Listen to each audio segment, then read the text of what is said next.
Hello, and welcome to this presentation about chronic disease in the emergency department. My name is Kelly, and myself and my two co-authors have the unique privilege of working in two hospitals. One is a major academic teaching centre in Dublin, and the other, just down the coast road, is a smaller but affiliated centre that sometimes allows one the elbow room to focus on issues in a way less possible than in a large. So let's start with some definitions. The wise but wordy WHO tells us that chronic diseases are long-term, they're impairing, and they're incurable, and that the list of them is larger than you'd think. By contrast, their definition of integrated care conjures images of an orchestra with sections coming together harmoniously. So it's no wonder they go on in their next movement to recommend that every country have a symphony. And this is Ireland's. To see how emergency fits into this framework, we can just go Control F and look for the word emergency. And the first hit says chronic diseases account for 2/3 of emergency medical admissions to hospitals. That's a terrific start. Control F again and ouch. So despite the different sizes of our two hospitals, the admission rate from the emergency department in both sits at just under 20%, which means that we are discharging more than 4 out of every 5 patients. And this might not be everyone's opinion, but very basically, the sick stay. For the most part, alive, very ill patients have their care taken over in fairly quick order by other doctors.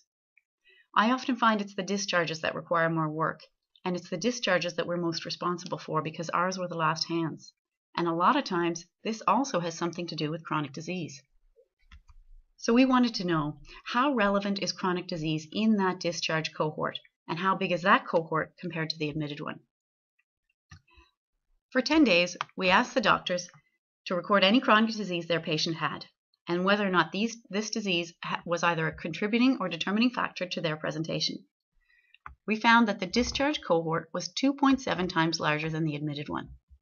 We found this so interesting that we immediately repeated the study, this time with 1,000 consecutive acute presentations. The first one was about 130, and this time the data was largely recorded by nurses.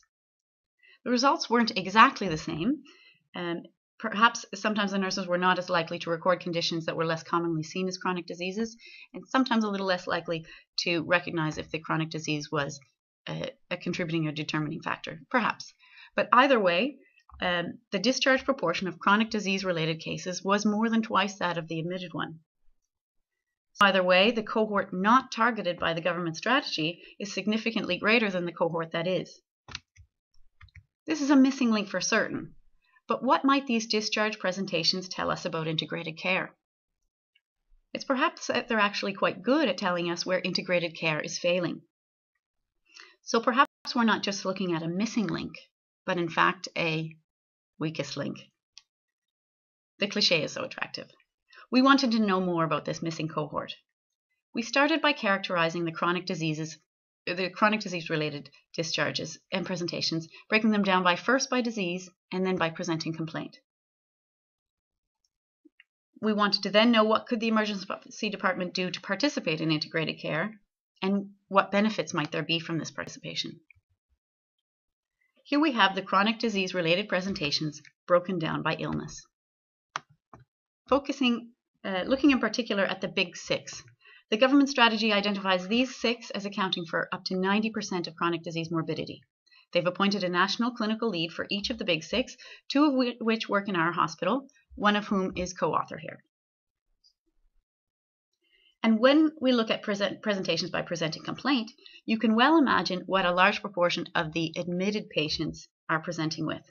For example, COPD, asthma, and to a lesser extent heart failure are coming in with respiratory tract infections.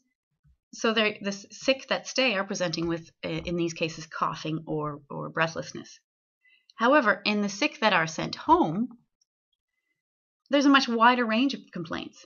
For example, you have asthmatics presenting with palpitations because they're on the wrong therapeutic dose, wrong therapeutic step, and depending heavily on salbutamol. You have heart failure patients presenting with oozing, wounding legs.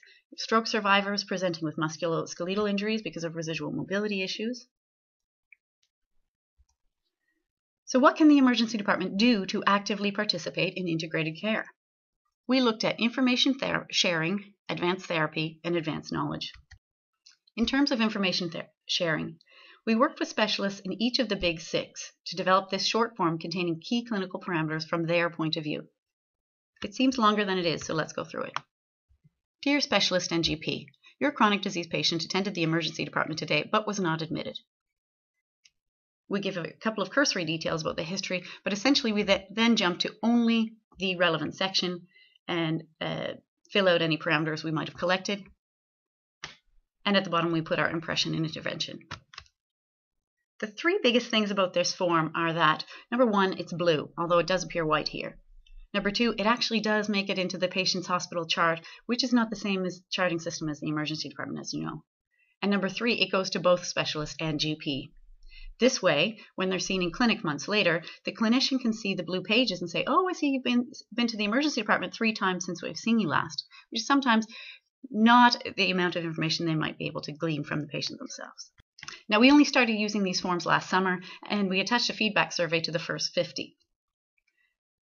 The hit rate on replying to the surveys was very good, and in general, the response was the people found it useful, with over 95% finding it useful.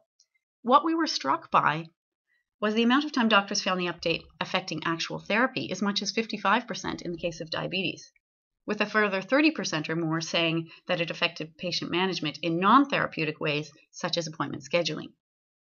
This element of our work has been very encouraging. In terms of advanced therapy, what can we do to go beyond emergency medicine, emergency management of these patients? Many of you are probably familiar with care bundles. Basically, they're an agreed set of interventions and investigations based on evidence-based medicine that is often guided by specialists. This is the COPD bundle we use. It was developed and tested in our small hospital and then brought to the larger one. It has been proven to improve patient care.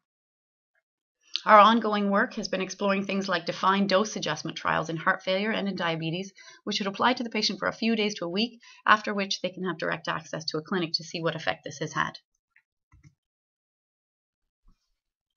In terms of advanced knowledge, our hospital has shown a lot of leadership in chronic disease, and the specialists would say that it's down to the quality of nurse-led care in specialized clinics where they have advanced remits.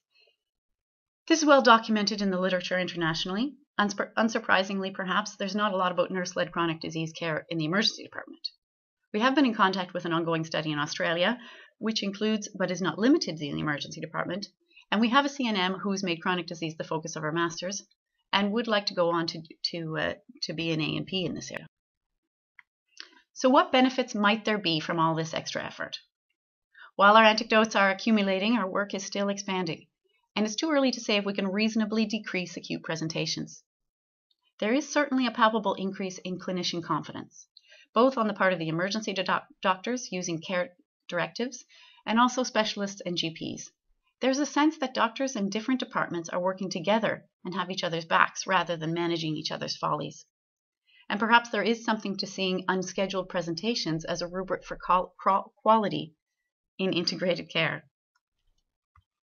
In conclusion, the emergency department is underrepresented in the current model of integrated care, but perhaps it is best placed to identify breakdowns in integrated care. This challenges us to do better. It challenges us because it's challenging. It's multifactorial, it's multidisciplinary, it's difficult to measure. And it challenges us to improve our practice in the changing face of emergency medicine. Thank you.